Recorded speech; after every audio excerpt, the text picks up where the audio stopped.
Continuamos con su programa Visión RDN. Recuerden suscribirse a nuestro canal.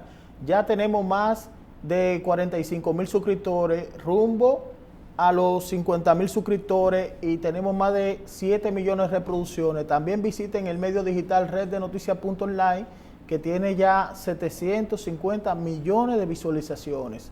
Hoy tenemos en esta parte final un invitado muy especial, un amigo también de la casa, quien es ex miembro de la Junta Central Electoral y miembro de la Comisión Ejecutiva del PRM, el amigo Eddie Olivares. ¿Cómo está, Eddie?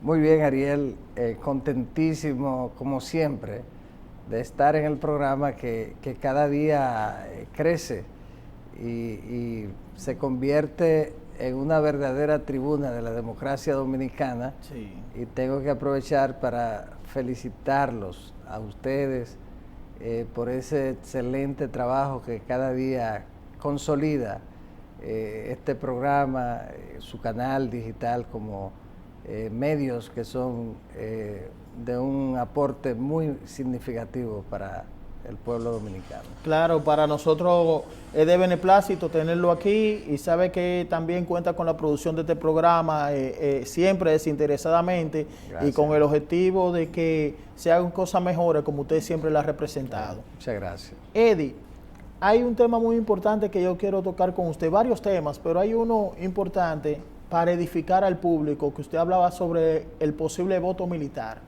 esa idea, la del voto militar. Sí, ¿En qué consiste eso?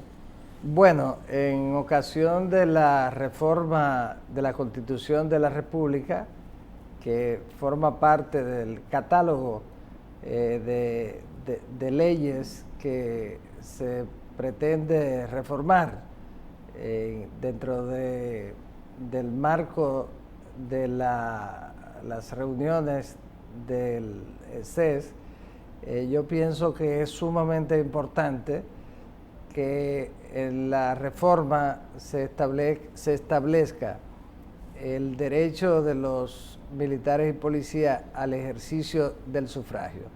Eso, el voto de militares y policías es algo normal en cualquier democracia, excepto el caso de Guatemala, Honduras, Paraguay y la República Dominicana y Colombia. Son los 5 países del continente americano en los que los militares y policías no pueden ejercer el sufragio. Lo que consagra la condición del ciudadano es el voto, el derecho a elegir las autoridades que lo gobiernan. Y en ese sentido, ya hace mucho tiempo que tenemos una democracia consolidada. La tercera ola democrática de América Latina se inició en la República Dominicana en el año 1978 con el triunfo de don Antonio Guzmán Fernández y el Partido Revolucionario Dominicano. Ya los demás países latinoamericanos que en ese momento estaban gobernados por dictadura, un tiempo en el que el militarismo tenía un poder extraordinario y una incidencia decisiva en los gobiernos de la región. Por eso era entendible que los militares no votaran, pero ya eso terminó.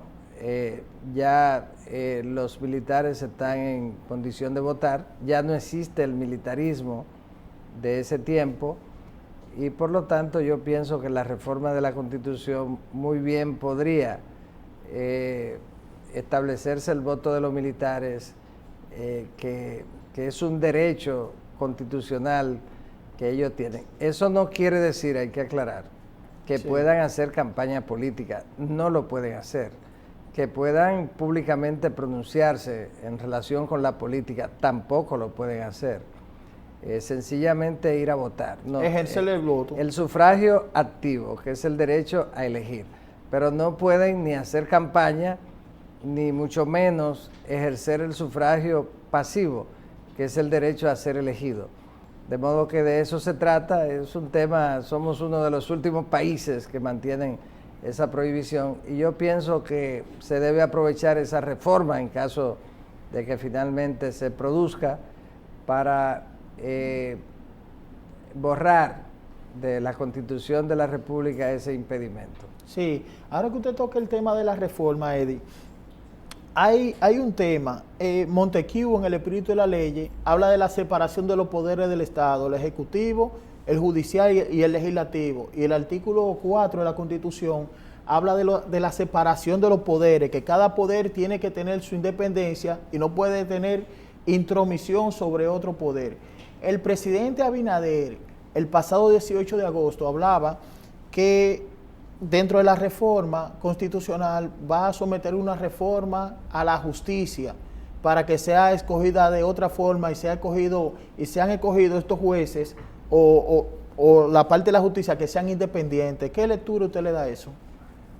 Bueno, se trata de una propuesta para mejorar el sistema de elección de los miembros de la Suprema Corte de Justicia, que son 16, y podría ser muy interesante que ocurriera que gran parte de esos jueces sean de carrera, la mayor parte, y es una propuesta interesante. Lo otro que él ha planteado es el tema del Ministerio Público, de establecer un mecanismo que ya implique que sean escogidos en lugar de por el presidente de la República, por otro poder, que en este caso no un poder, sino por el Consejo Nacional de la Magistratura. Sí.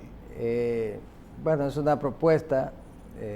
Usted sabe que como abogado cada uno tiene su ideología en ese sentido, su visión, pero es una propuesta del presidente que se ha empeñado en procurar, cree en eso, en esa independencia del Ministerio Público enfocada desde el ángulo fundamentalmente de la lucha contra la corrupción y para evitar la impunidad, contra la impunidad, que es el gemelo de la corrupción.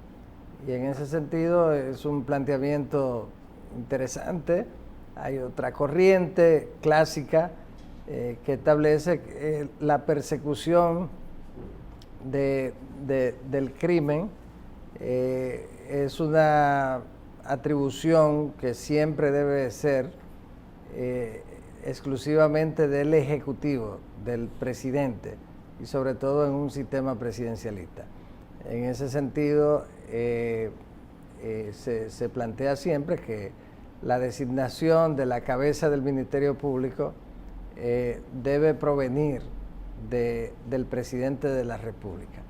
Pero esa es una visión que él tiene y vamos a ver lo que ocurre con este proceso de reforma que está en la mesa en este momento y que es importante que al final contribuya con el fortalecimiento de la institucionalidad democrática que resultó muy deteriorada en los 16 años de gobierno del Partido de la Liberación Dominicana, en el que durante 14 de esos 16 años fue un gobierno hegemónico que tuvo el control absoluto de los tres poderes clásicos del Estado y también de los extrapoderes, porque en el sistema, en el constitucionalismo moderno, en el neoconstitucionalismo, se han creado también los extrapoderes constitucionales, Sí. como es el caso de la Junta Central Electoral, que tiene esa categoría, el Tribunal Constitucional, por supuesto, el Tribunal Superior Electoral, el administrativo es una alta corte, pero esos extrapoderes también estuvieron bajo el control total del Partido de la Liberación Dominicana. De modo que ese partido tuvo la oportunidad de hacer grandes transformaciones en beneficio del pueblo, de la institucionalidad democrática, pero resultó todo lo contrario, que lo desaprovecharon y utilizaron ese apoyo que le dio el pueblo durante tanto tiempo para beneficiar los intereses particulares y del partido y no los del pueblo dominicano. De modo que tenemos un compromiso con el fortalecimiento de la institucionalidad democrática para que al final de cuentas lleguemos un día a acercarnos a tener un gobierno de las leyes, no un gobierno de los intereses de los hombres. Y de eso se trata, y todo lo que se haga para que avancemos en ese sentido resulta muy importante y muy beneficioso para el pueblo. Sí, el PRM, organización política naciente del PRD, una nueva organización política que asume el poder, llega con alianza, pero su principal sustento son las bases partidarias. Cada organización que llega al poder es por las bases que tiene, por las estructuras políticas. En estos momentos, Eddie, ¿cómo se ve la relación partido-gobierno?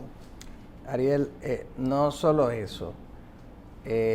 Mucha gente no lo sabe porque quizás ignoran esa parte que para conocerla hay que vivirla y estar en la actividad política. Sí. Pero, por ejemplo, el aporte que hacen los dirigentes medios, intermedios y de base, sobre todo de base, a la paz social es extraordinario. Sí. Yo se lo digo siempre a algunos amigos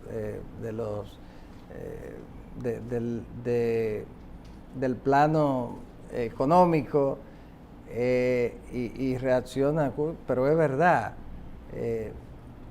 Los dirigentes de los partidos políticos del nivel intermedio y de base son los que resuelven los problemas en la comunidad. Cuando alguien ese día al amanecer no tenía con qué ir a comprar los alimentos de ese día, quizá de comer una vez ese día o dos veces, quienes buscan ese sustento de la gente pobre del barrio son los políticos. No son otros que no sean los políticos. A propósito de la gente que pretende destruir a los partidos. Quienes resuelven el problema de una familia que necesita una receta para resolver su problema de salud son los dirigentes políticos. Lo hacen buscando los recursos en el barrio o lo hacen yendo donde sus dirigentes de más nivel, su partido, funcionarios si es que está en el gobierno, para resolver eso. Y si muere alguien y la familia no tiene con qué comprar un ataúd para hacer una sepultura digna, eso no lo van a resolver desde otro lado, ni otras personas que no sean los dirigentes políticos, que son los que van a donde su regidor, que es un dirigente político, o el alcalde del pueblo, a procurar ese ataúd y el espacio para sepultarlo en el cementerio. Entonces, porque hay gente que quizás no saben que hay familias que no tienen ni siquiera recursos para eso. Entonces, son los políticos. Entonces, los políticos de abajo, los de la base, al final de cuentas son los que mueven al votante. El voto no es porque Eddie Olivares, que va a la televisión, que por el líder, el candidato, no, el voto lo mueven abajo, sobre la base del trabajo social que hace el político de la base. Ningún partido gana unas elecciones en este país si no tiene una estructura en cada uno de los pueblos y en los barrios, no tiene posibilidad de ganarla. Usted puede tener todo el dinero del mundo, tener el apoyo de los sectores económicos más poderosos y no gana unas elecciones si usted no tiene base. En ese sentido, sí es importante cuando un partido, la razón de la existencia del partido político es la lucha por el poder. Y sobre la base, y se unen los afiliados de esa organización política porque tienen objetivos comunes, tienen ideales comunes. Ya lo ideológico no es tan determinante como antes, pero tienen por lo menos una visión de lo que quieren. Si usted es de derecha, tiene una visión sobre las cosas. Si es de centro izquierda, tiene otra, distinta, liberal. Entonces, eso lo une a un partido político. Algunos es la simpatía por el candidato, otro es la simpatía por el líder, otro es porque nació siendo parte de ese partido, sí, porque su abuelo, su papá era de ese partido. Sí. Cuando yo entré al PRD a los 14 años, mis padres siempre fueron del PRD. Entonces, hay diversas razones por las que usted forma parte de un partido político. En el caso mío, que fui formado bajo la sombra, la orientación del doctor José Francisco Peña Gómez, José Francisco Peña Gómez, mi líder histórico, líder de siempre. Sí. Entonces, ese tipo de cosas lo une. Entonces, ¿qué ocurre? Cuando ese partido llega al poder, ese partido tiene que gobernar con los suyos, porque cuando recibió el voto del cuerpo electoral, ese voto fue consciente de que ese grupo de personas que conforman ese partido son los que tienen que ir a gobernar, porque si no, se queda el partido que está así. Entonces, los que tienen el compromiso con el electorado son precisamente los miembros del partido. En consecuencia, aquí, en cualquier lugar del mundo, en América, en Asia, en Europa, en Oceanía, en África, en cualquier lugar del mundo, cuando un partido gana unas elecciones, gobierna con sus miembros y en parte también con sus aliados.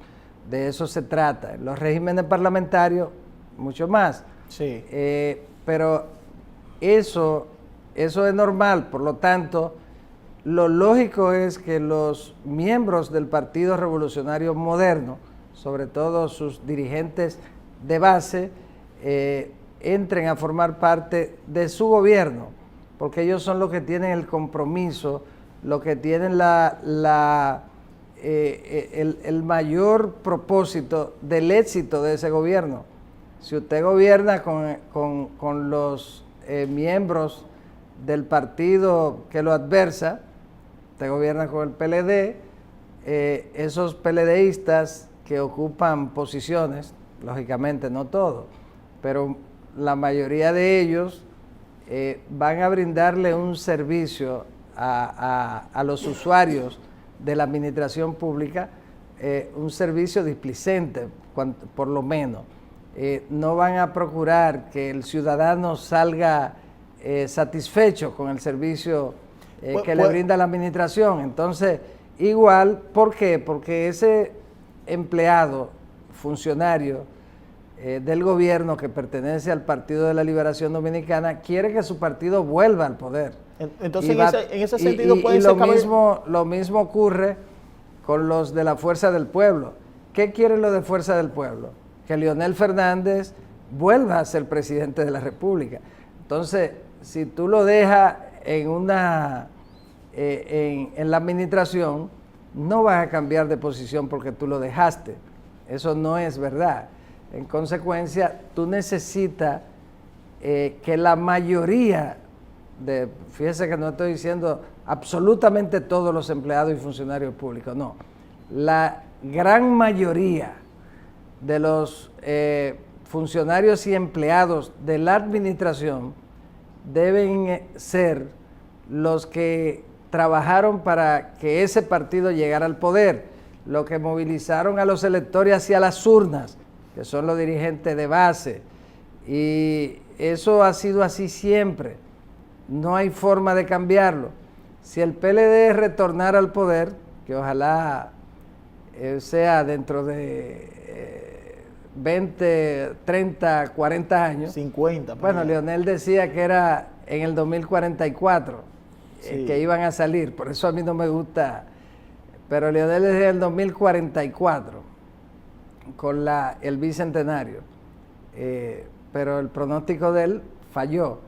De todas maneras, lo más importante es que son los PRMistas los que van a procurar el éxito del gobierno y los que están ahí para defender a su gobierno en cualquier circunstancia y a tratar de hacerlo bien para que el electorado vuelva a favorecer con el voto a su partido. De eso se trata sencillamente.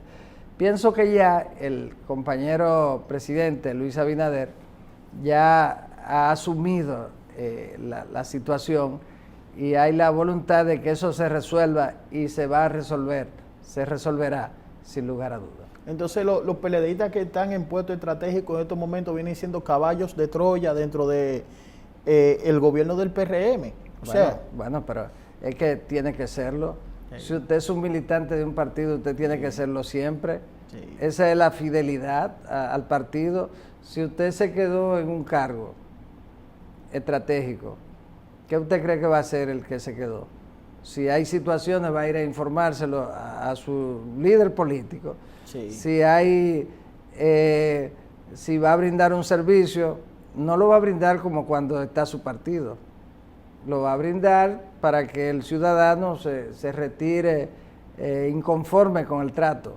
Ahora, si es un PRMista, va a procurar que el ciudadano se retire feliz, y eso es normal. Sí. Entonces usted no puede pretender que la militancia o la simpatía por un partido o un líder va a cambiar porque alguien se quede en un cargo. Eso sí. No cambia así.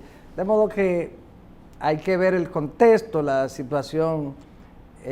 Hay que recordar también que el Partido Revolucionario Moderno fue el segundo en el mundo que ganó unas elecciones.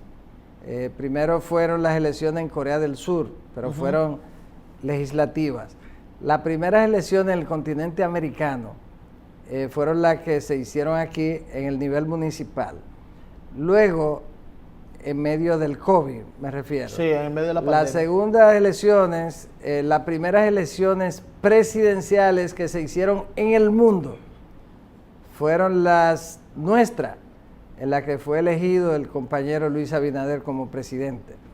En ese contexto en el que el gobierno entendía que era invencible en medio de la pandemia, los PRMistas y las PRMistas y muchos ciudadanos que entendían que había que producir un cambio, salieron a la calle, desafiaron el COVID, arriesgaron su vida y lograron el triunfo, lograron la victoria.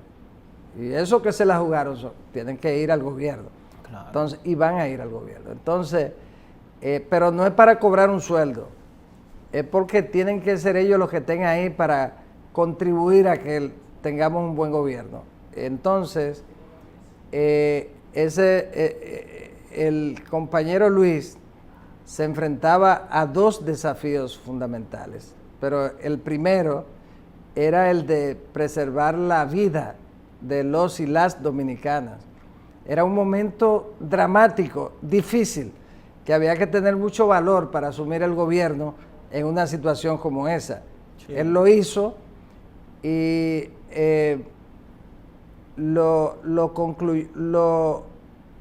podríamos decir que en esta etapa lo concluyó con mucho éxito. ¿Por qué?